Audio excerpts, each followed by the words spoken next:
2009 में भी लोकसभा और विधानसभा चुनावों में 30 लाख वोट बढ़े, 2014 में 28 लाख वोट बढ़े, इस बार 37 लाख वोट बढ़े। बताइए अब। रुक, तेरे को बताते। आपकी तकरीर खत्म हो तो मैं बोलूंगा। तकरीर नहीं, मैंने फैक्ट को रखा है, जवाब दीजिए। एक आप सही बोल रहे हैं। अब देखिए, हाँ वही मैं कह रहा हूँ, इस देश में मोदी जी, गोदी जी और चुनाव आयोग इतना सच्चा है कि जो इस पे उंगली उठाता है उसके बारे में क्या कहा जाए। इतना ट्रांसपेरेंट है, इतना निष्पक्ष है, पूरा देश के लोग खामखा उंगली उठाते हैं और अपनी बात रखते हैं। अगर पलट के मैं आपको 4 शब्द बोल दूं तो कैसा लगेगा? नहीं, देश नहीं, कांग्रेस देश नहीं है ना सर। नहीं, कांग्रेस का प्रवक्ता देश नहीं है ना। आपने बोला मोदी जी, गोदी जी, आपने यही बोला ना। मैं समझ रहा हूं आपने किसके संदर्भ में ये क्यों आप बोल रहे हैं, लेकिन कांग्रेस देश नहीं है ना। कांग्रेस का प्रवक्ता देश नहीं है। आप कांग्रेस की बात रखिए। यू आर नॉट कंट्री, आप देश नहीं है। अगर आप देश होते तो बात अलग होती है। आप देश तो है नहीं। You are Congress spokesperson, Gaurav Bhatia is BJP spokesperson.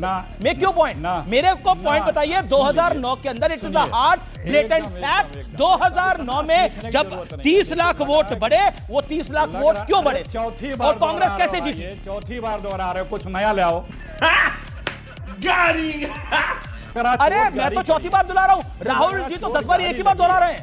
हाँ सुनिए प्लीज प्लीज बोलने तो दीजिए ना। मैं तो बोलने दे रहा हूं आपको। मैं क्या बोल रहा हूं, अगर याद हो तो मैं बोल। देखिए, हाँ तो आप लोगों की परेशानियों से और बीजेपी के प्रवक्ता के अमर्यादित भाषा से लग रहा है कि चोट गहरी लगी है।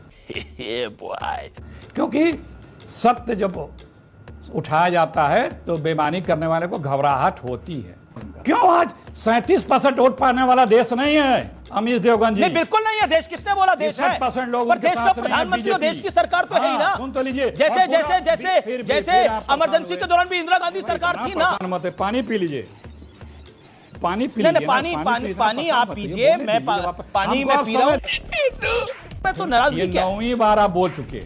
हाँ 9वीं बार एक ही शब्द को। सर 10वीं बार भी पूछूंगा, 11वीं बार भी पूछूंगा, 15वीं बार भी पूछूंगा, जवाब तो दीजिए जनाब। अमीश देवगन, एक बात की गलतफहमी निकाल दो कि आप हेडमास्टर हो, मैं आपके क्लास में बैठा हूँ। मर्यादा रखिए, थोड़ी मर्यादा रखिए। आप जवाब ही नहीं दे रहे। मैं तो याचक बन के आपसे प्रश्न पूछ रहा हूं। मैं तो याचक बन के आपसे प्रश्न पूछ रहा हूं। अब आपको हेडमास्टर वाली फीलिंग आ रही है। आप फिर आपने बोला, अरे भाई कोई फायदा नहीं आपसे बहस करके। इस प्रकार की बचकाना बातें किसी के गले नहीं उतरती, लोग मजाक उड़ाते हैं।